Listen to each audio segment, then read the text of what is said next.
A paz de Deus a todos os queridos ouvintes. Sejam bem-vindos ao canal Bíblia Palavra de Deus. Assim como o dilúvio, Nibiru castigará a terra através da cólera avassaladora de Deus. Por que nos ocultam a verdade? E a humanidade, quando despertará? Nos dias de Noé, pesava sobre a terra uma dupla maldição, como consequência da transgressão de Adão e da tragédia cometida por Caim. Porém, apesar disto, a face da natureza não havia modificado muito. A terra era, todavia, bela e rica, repleta das dádivas e dos dons da providência divina. As colinas eram coroadas de majestosas árvores, cujas fundações sustentavam carregadas o fruto da videira. As vastas planícies, parecidas como jardins, estavam vestidas de vegetação suave, adoçadas com a fragrância de milhares de flores. Os frutos da terra eram de uma grande variedade e de uma abundância quase ilimitada. As árvores superavam em tamanho, beleza e perfeita simetria as mais belas do presente. A madeira era de magnífica fibra e de substância dura, muito parecida com a pedra e apenas um pouco menos durável do que esta. Ademais, abundavam o ouro, a prata e as pedras preciosas. A humanidade ainda conservava muito de seu vigor original. Apenas poucas gerações haviam passado desde que Adão havia tido acesso à árvore que havia de prolongar a vida, ou árvore da vida eterna, e a unidade da existência do homem ainda era o século. Haviam muitos gigantes, homens de grande estatura e força, renomados pela sua sabedoria e com habilidade e capacidade para projetar as mais sutis e maravilhosas obras.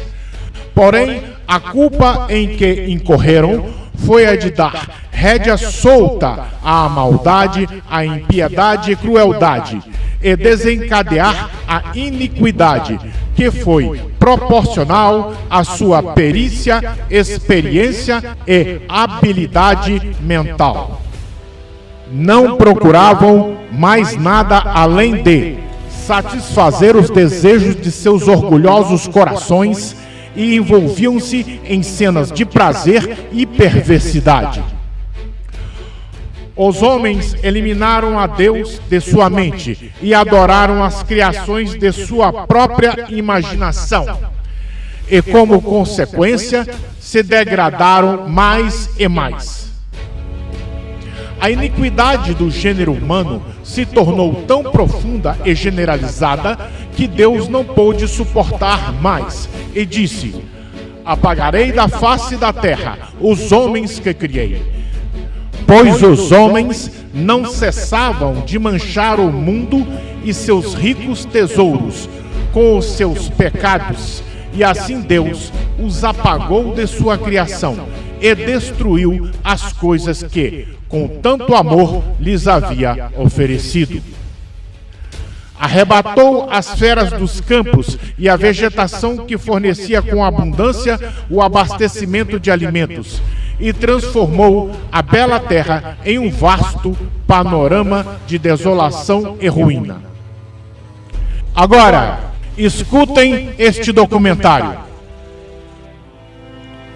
120 anos antes do dilúvio, o Senhor, por meio de um santo anjo, declarou a Noé o seu propósito e ordenou-lhe construir uma arca. Enquanto construía a arca, ele deveria pregar que Deus traria um dilúvio de água sobre a terra para destruir os ímpios. os que crescem na mensagem e se preparassem para aquele acontecimento pelo arrependimento e reforma de vida, encontrariam perdão e seriam salvos. Enoque repetiu a seus filhos o que Deus lhe mostrara com relação ao dilúvio, e Matusalém e seus filhos, que viveram até alcançar a pregação de Noé, ajudaram na construção da arca. Extraído do livro Patriarcas e Profetas, página 89, de Ellen G. White. Porém, os sermões de Noé não eram levados a sério, e enquanto isso, os seus filhos o ajudavam na construção da arca. Deus deu a Noé as dimensões exatas da arca e explícitas instruções acerca de todos os detalhes desta construção. Terminada a construção, Deus mandou a Noé: entra tu e tua família na arca, é um par de cada espécime de animal que eu tenho de cá, porque somente a ti eu vi como justo diante de mim nesta geração. Então Noé e sua família entraram na arca, e Jeová fechou a porta. Viu-se um relâmpago deslumbrante, e uma nuvem de glória mais vívida do que o relâmpago desceu do céu, para fazer-se ver diante da entrada da arca, e a maciça porta, que não podiam fechar aqueles que estavam do lado de dentro, foi posta lentamente em seu lugar por mãos invisíveis.